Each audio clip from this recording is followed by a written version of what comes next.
Pernahkah kamu membayangkan apa yang terjadi setelah kematian? Surga dengan rumah mewah atau neraka yang penuh api? Tunggu dulu, sadarkah kita kalau semua imajinasi itu masih memakai kacamata dunia? Kita membayangkan rasa sakit, nikmat, ruang dan waktu.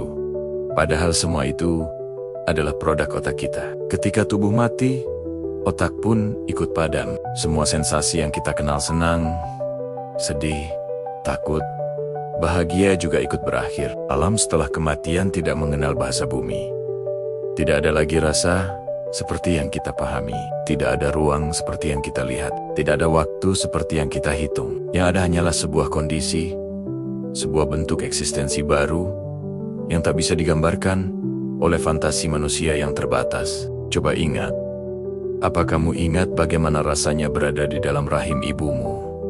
Tidak, kan? Begitu pula kita takkan pernah bisa membayangkan rupa dimensi setelah mati dengan pikiran kita saat ini.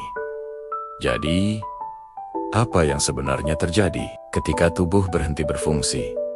Unsur-unsur dalam diri kita mulai terurai. Mereka mengalir, bertindak sesuai dengan potensi karma yang kita kumpulkan selama hidup. Setiap perbuatan kita adalah energi. Dan ingat hukum dasar fisika, energi tidak pernah lenyap. Ia hanya berubah bentuk. Ia kembali ke asalnya, lalu perlahan membangun wujud yang baru. Ini adalah sebuah siklus abadi. Maka, jangan lagi membayangkan alam baka sebagai sebuah tempat seperti rumah, taman, atau penjara berapi. Itu semua hanyalah proyeksi dari pengalaman duniawi kita. Yang sesungguhnya ada adalah sebuah perjalanan energi yang terus-menerus bergerak, berulang, dan berevolusi. Sama seperti sebelum kita lahir ke dunia ini, kita ada dalam keadaan tanpa ingatan, tanpa tubuh, namun tetap berproses sebagai energi. Pohon, hewan, manusia, bahkan galaksi, semuanya menari dalam hukum kosmik yang sama. Energi tidak diciptakan dan tidak dimusnahkan. Ia hanya terus berubah.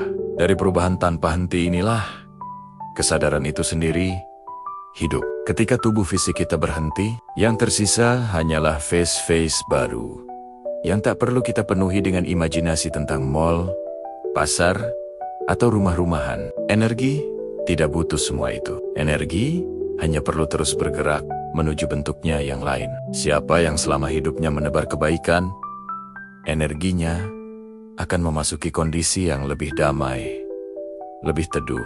Sebaliknya, siapa yang hidupnya dipenuhi kebencian dan kedengkian, energinya akan melalui fase yang lebih gelap dan bergejolak. Sesederhana itu, karena pada akhirnya, kita semua adalah energi.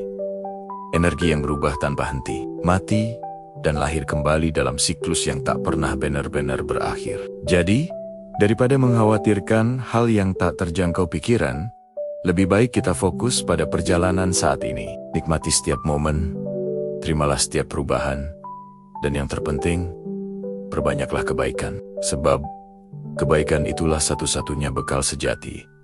Energi positif yang akan ikut bersama kita melewati dimensi yang tak akan pernah bisa kita bayangkan. Terima kasih sudah menonton. Jika kamu suka dengan pembahasan seperti ini, jangan lupa untuk like, subscribe, dan bagikan ke teman-temanmu. Sampai jumpa di video selanjutnya.